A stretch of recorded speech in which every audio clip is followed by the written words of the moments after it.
तर मित्रांनो, हा व्हिडिओ आहे आपले लाडके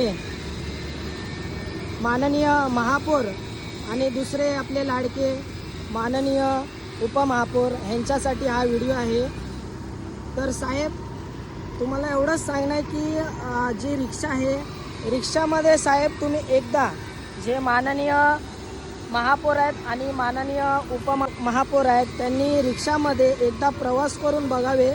जो आपला हा रोड आहे विरारचा, पूर्वच नाही तर पश्चिम पण, कुठल्या पण रोडला तुम्ही एक दिवस फक्त रिक्षामध्ये प्रवास करून बघा सर। खरोखर एवढा त्रास होतो ना, एवढा त्रास सहन करायला लागतो। तो त्रास तुम्हाला सर रिक्षामध्ये जेव्हा प्रवास कराल ना तुम्ही, तेव्हाच तुम्हाला हा त्रास जो एवढा सहन करायला लागतो तो तुम्हाला रिक्षामध्ये जेव्हा प्रवास कराल सर, तेव्हा तुम्हाला माहिती पडेल।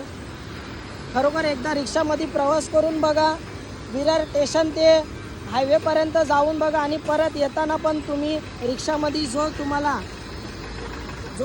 त्रास होईल तो तुम्हाला जाणीव होईल की किती त्रास सहन करतात हे रोज गाडी चालवणारे जे आहेत, रिक्षा चालवणारे, नाही तर इतर जे प्रवास करतात बाईकवरती, रिक्षावर, कार तर एवढी ही नाही, तरी पण थोडीफार ते कारला तर असर होतोच। तर ते जे रोज प्रवास करतात अशा रोडला, तर त्यांना किती त्रास सहन करायला लागत असेल सर। तुम्ही खरोखर एकदा रिक्षामध्ये प्रवास करून बघा। आणि मित्रांनो, हा व्हिडिओ सरांना नक्की भरपूर प्रमाणात, भरपूर संख्येमध्ये हा व्हिडिओ शेअर करा त्यांना, जेणेकरून खरोखर त्यांच्या मनाला कुठे लागून ते रिक्षामध्ये एकदा प्रवास करतीलच। आणि सर तुम्हाला एक सांगतो, जे कमेंट करणारे असतील, वेगवेगळे कमेंट करतील, ते दुसऱ्या पार्टीचे आहेतच कमेंट करण्यासाठी, तर त्यांच्या कमेंटवरती लक्ष देऊ नका।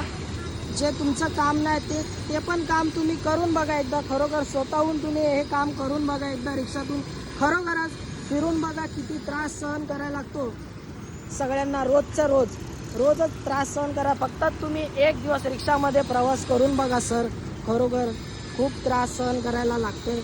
ह्या खड्ड्यांमुळे सर त्रासच सहन नाही तर इथे अपघात पण होऊ शकतो, होत असतील पण भरपूर जण। बायपासला पण भरपूर जण स्कूटीनी, बाईकनी पडलेले आहेत, त्यांना लागलेला सुद्धा दुखापत पण झालेलीच आहे। आणि वेगळा त्रास तो रोजचा जे गाडी चालवणार त्यांना त्रास होतोच आहे। आणि ॲम्ब्युलन्स जे आहे, ॲम्ब्युलन्स पण ह्या जागेवरती स्लो होतात। ह्या जागेवरतून अशा ॲम्ब्युलन्स फास्ट जरी नेल्या तर पेशंट त्या हॉस्पिटलमध्ये, दवाखान्यामध्ये पोचायच्या अगोदरच मला वाटते त्या ॲम्ब्युलन्समध्येच तो पेशंट जो आहे त्याचा काय ना काय बरं वाईट होऊ शकतो। तर कृपया करून मित्रांनो हा व्हिडिओ शेअर करा त्यांना। आपले लाडके महापौर आहेत, माननीय महापौर आणि लाडके माननीय उपमहापौर, यांना नक्की शेअर करा हा व्हिडिओ, भारी संख्येमध्ये शेअर करा, जेणेकरून ते लवकरात लवकर याच्यावर तातडीने याच्यावर लक्ष देतील।